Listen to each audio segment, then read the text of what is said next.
Sarah wiped down the corner booth for the third time that morning.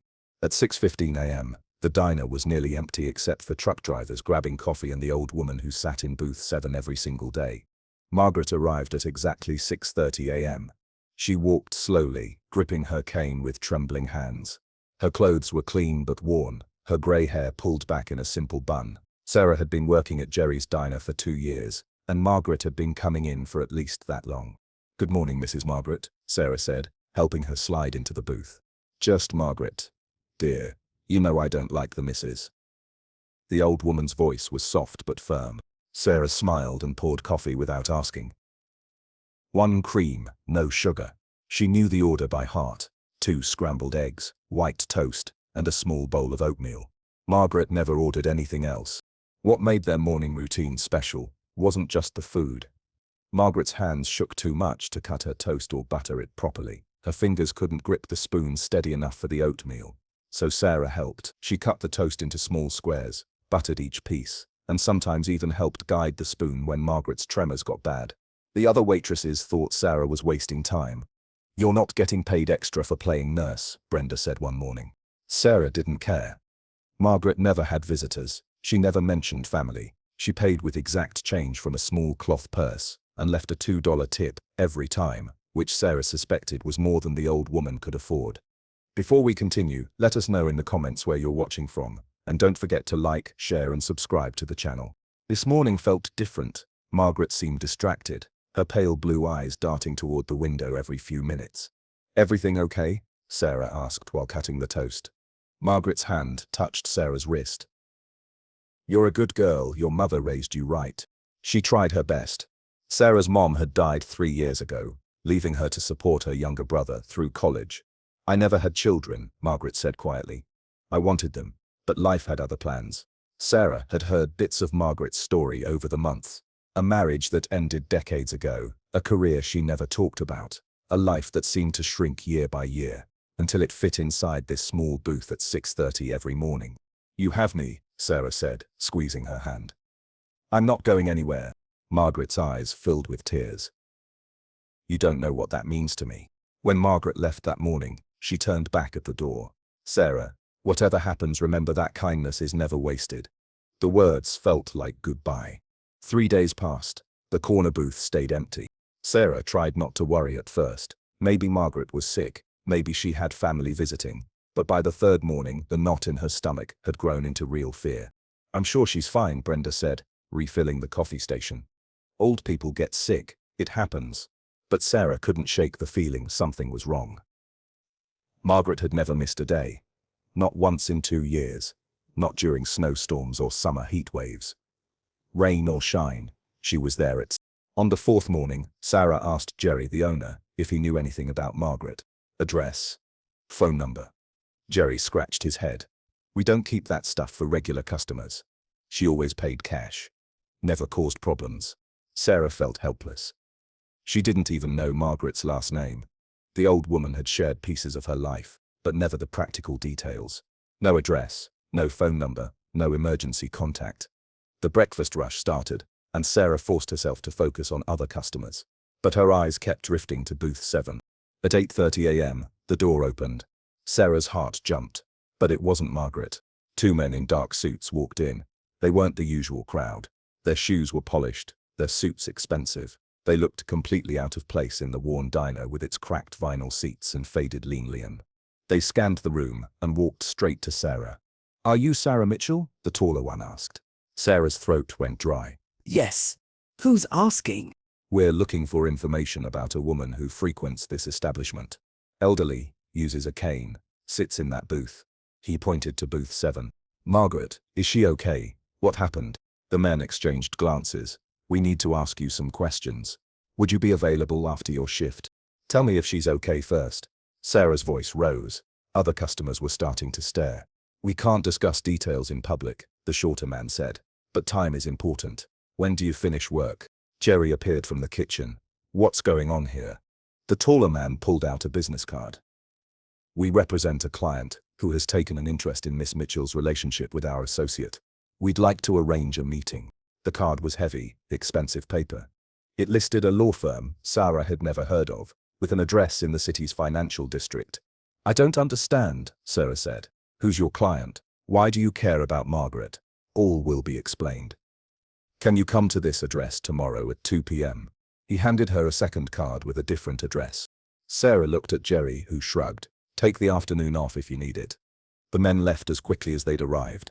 Sarah stared at the cards in her hand, her mind racing. That evening, she couldn't sleep. She kept thinking about Margaret's last words. Whatever happens, remember that kindness is never wasted. The address led to a building Sarah would never normally enter. Glass and steel stretched 40 stories high in the city's most expensive district. Women in designer suits hurried past. Men talked on phones, briefcases in hand. Sarah felt underdressed in her clean jeans and the nicest blouse she owned. The security guard at the front desk checked his computer after she gave her name. 23rd floor, they're expecting you. The elevator was mirror-polished. Sarah caught her reflection and barely recognized herself. She looked scared. The 23rd floor opened into a lobby with marble floors and modern art. Sarah didn't understand. A receptionist with perfect makeup smiled at her. Miss Mitchell, please follow me.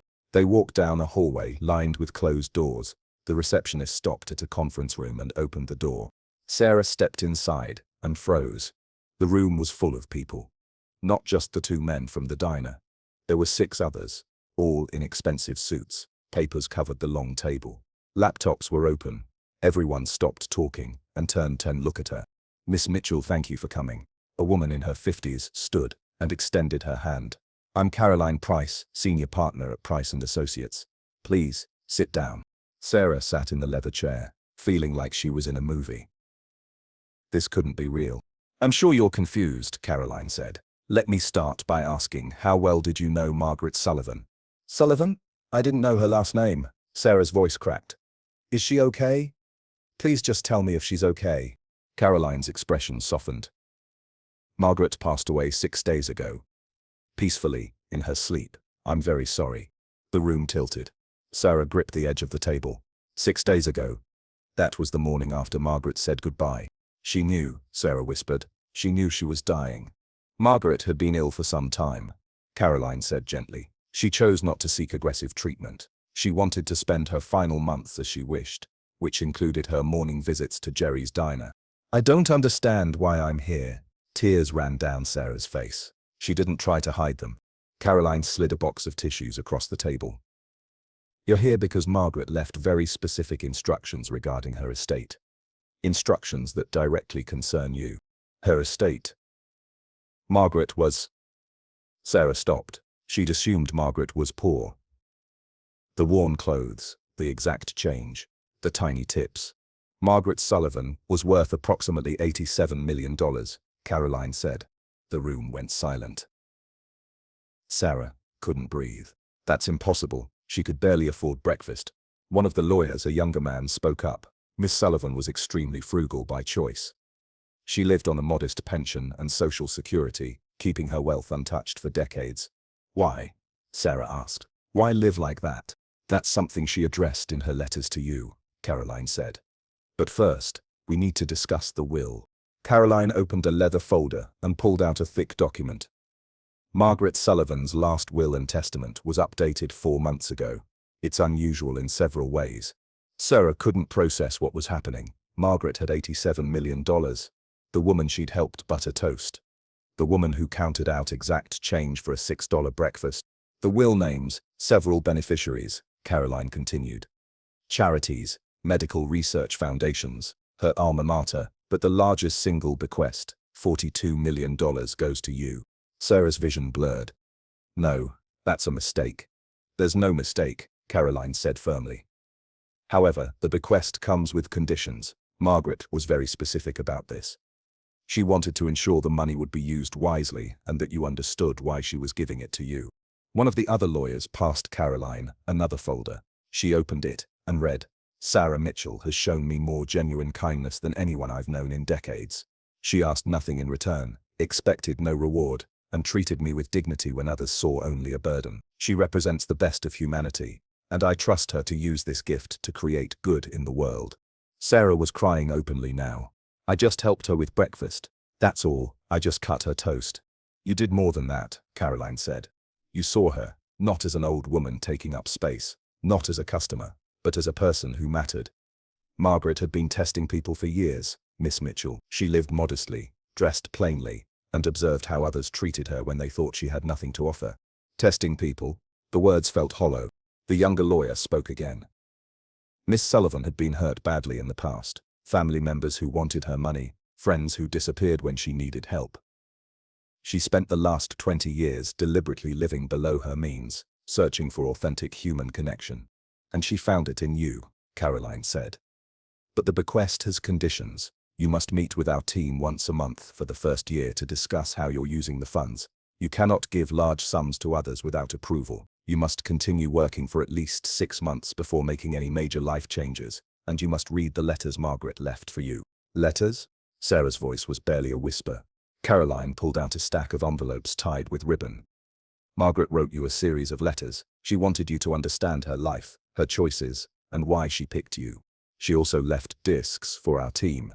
If you accept the inheritance, 4 bodyguards will be assigned to you. Bodyguards? Why would I need bodyguards? The room grew tense. Caroline leaned forward. Miss Mitchell, $42 million changes everything. When people find out, and they will find out, your life will never be the same. Margaret knew this. She wanted you protected. Sarah sat in her apartment, the stack of letters on her coffee table. The lawyers had driven her home in a car nicer than any she'd ever been in. They'd scheduled another meeting for next week. Everything felt surreal. She picked up the first envelope.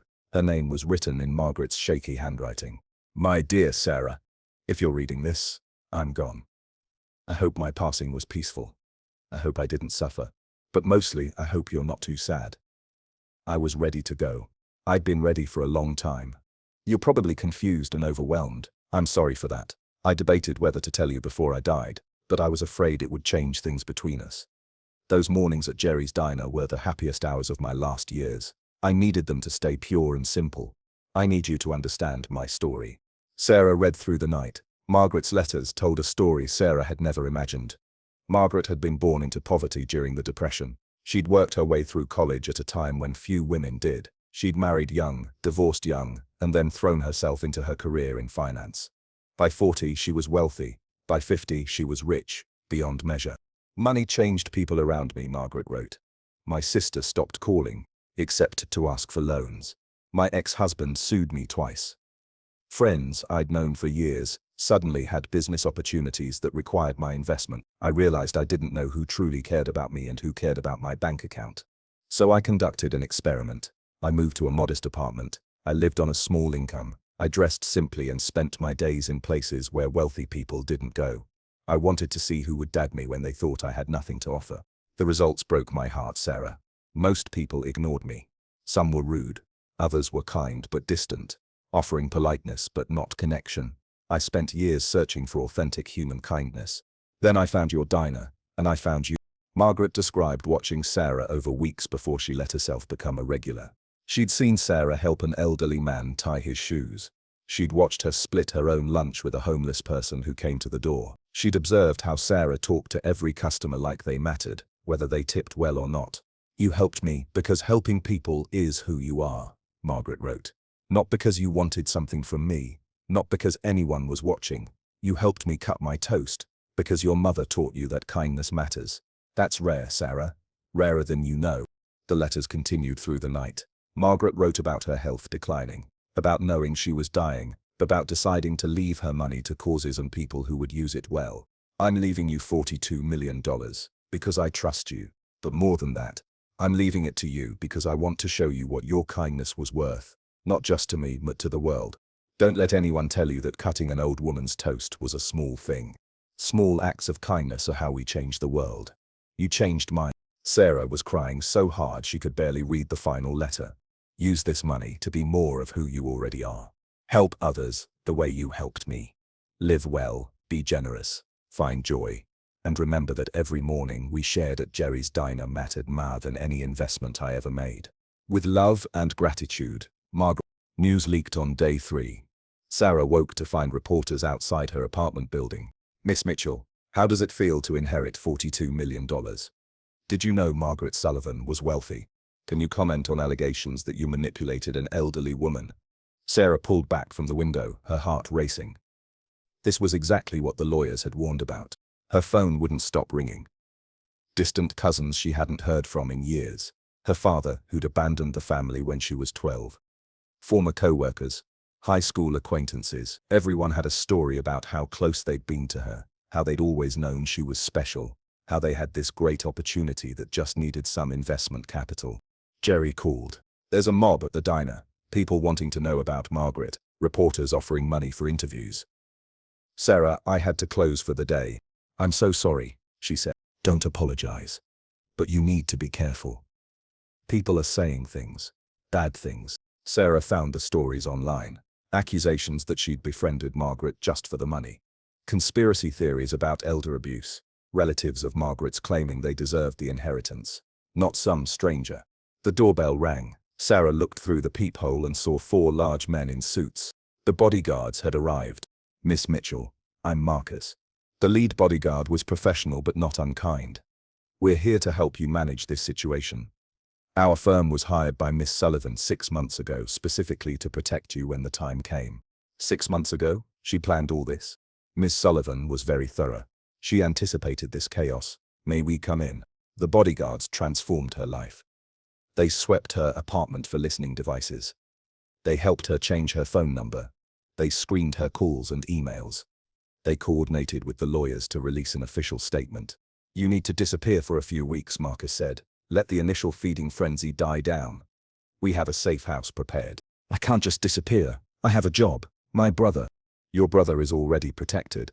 We have a team with him at college. And Jerry's diner is receiving compensation for the disruption. Miss Sullivan set up funds for situations like this. Sarah felt her life spinning out of control. Margaret planned for everything.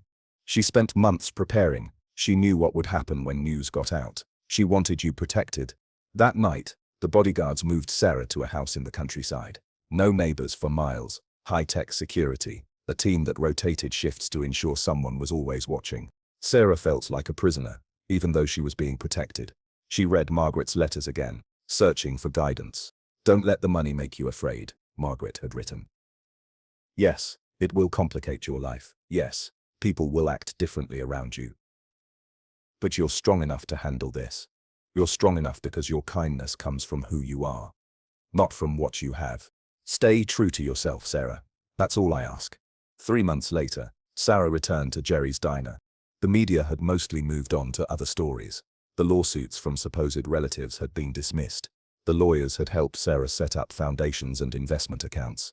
The money was real, secured, and hers to use as she saw fit. She'd changed, but not in the way she'd feared. She still wore simple clothes. She still drove a modest car, though now it was by choice, not necessity. She'd paid off her brother's college loans and set up a trust for his future. She'd donated to the charities Margaret had supported. She'd started a foundation to help other waitresses and service workers continue their education. But today, she needed to come back to where it started. Jerry saw her first. His face broke into a huge smile. Sarah, we've missed you. Brenda rushed over, tears in her eyes. The place hasn't been the same without you. Sarah hugged them both. I missed you too, both of you. Booth 7 was empty. It always looked empty to her now. I have something for you, Sarah said to Jerry. She handed him an envelope. Margaret left instructions for me to take care of the people who made her feel welcome. This is for you and your family. Jerry opened it and gasped. Sarah, this is too much. It's exactly enough. Margaret wanted the diner to thrive. She wanted you to expand, hire more people, pay them well. She believed places like this, where everyone is treated with dignity, matter more than fancy restaurants where money does the talking. Brenda was crying openly. Sarah handed her an envelope too. And this is for you. For college, for your kids, for whatever you need. I'm sorry, Brenda whispered. I'm sorry I said you were wasting time helping her. You didn't know, Sarah said. None of us knew. That was the point. Sarah sat in booth 7 and ordered coffee. 1 cream, no sugar, 2 scrambled eggs, white toast, and a small bowl of oatmeal. When the food came, she cut the toast into small squares and buttered each piece, just as she'd done for Margaret. She ate slowly, remembering the mornings they'd shared. The conversations about nothing and amen. The gentle touch of Margaret's trembling hand on her wrist, the way the old woman's eyes lit up when Sarah walked over. "Thank you," Sarah whispered to the empty space across from her. "Thank you for seeing me. Thank you for trusting me. Thank you for teaching me that kindness is never wasted." She left a tip on the table, $2. Just like Margaret used to leave. As Sarah stood to go, a young man at the counter caught her eye. He was struggling to count change for his meal, looking embarrassed. The other customers were getting impatient. Without thinking, Sarah walked over. "Let me help," she said gently, covering the difference without making a show of it. The young man's eyes filled with grateful tears. "Thank you. I just started a new job, and I don't get paid until Friday." "We've all been there," Sarah said. "What's your name?" "David." "Nice to meet you, David. Come back anytime. This place takes care of people." As she left the diner, Marcus held the door of the car open. She'd asked him and the team to be less visible, but they still kept watch from a distance. "Everything okay, Miss Mitchell?" "Everything's perfect," Sarah said. She thought about Margaret's final letter, the one the lawyers had only given her last week, the one that explained everything. "Sarah, I know you'll wonder if you deserve this money. You'll question whether cutting an old woman's toast was really worth $42 million. Let me tell you something I learned too late in life. The value of an action isn't measured by its size, but by the heart behind it. You gave me dignity when I felt invisible. You gave me connection when I felt alone. You gave me hope that genuine kindness still exists in a world that often feels cold and transactional. That's worth more than any dollar amount. But here's the real secret. I'm not just giving you money. I'm giving you the power to create more moments like the ones we shared. More mornings where someone feels seen. More small acts of kindness that ripple outward in ways we can't predict. You changed my life by cutting toast. Now I'm giving you the resources to change thousands of lives in whatever way you choose. That's not charity, Sarah. That's multiplication. That's how kindness grows. Live well, help others. And maybe, when you're old and grey, you'll find your own Sarah, someone whose kindness reminds you that the world is still good. Sarah looked back at the diner one last time. Through the window, she could see David laughing with Jerry at the counter. She could see Brenda serving customers with a lighter step, freed from financial worry. She could see booth 7, empty but somehow still full of presence. "Ready?" Marcus asked. "Yes," Sarah said. "We have a lot of work to do." The car pulled away, heading toward the Foundation's new offices, toward meetings with grant applicants, toward a future Margaret had carefully planned for her. But Sarah knew the real work had already been done in that diner, morning after morning, with an old woman whose trembling hands needed help cutting toast. Kindness, Margaret had taught her, was never wasted. And sometimes, when you least expected it, kindness came back multiplied in ways you could never imagine. Sarah pulled out her phone and looked at the photo she'd found in Margaret's letters. The only one the old woman had included. It showed Margaret as a young woman, standing in front of the New York Stock Exchange, briefcase in hand, ready to take on the world. On the back, Margaret had written, "I conquered Wall Street, but I found my fortune in booth 7. Sarah smiled and whispered to the photo, "I promise I won't waste it." And she never did.